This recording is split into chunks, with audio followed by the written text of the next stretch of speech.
Let's talk about how the OSI model works in practice. Here is the diagram that will show you the exact steps that OSI model works. Here's what happens when you load a website. The flow will be from web server to the web browser through the router. So starts from web server.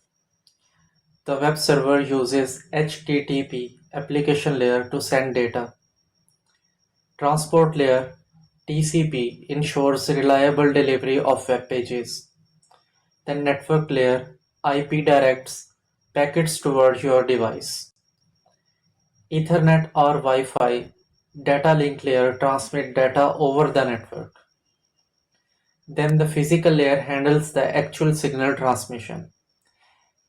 Then your web browser reverses the process to display the website.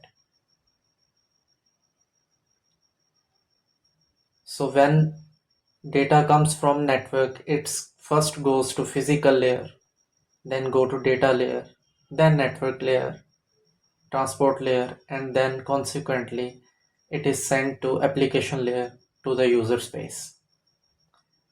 In next we will talk about TCP and UDP when reliability and speed matters.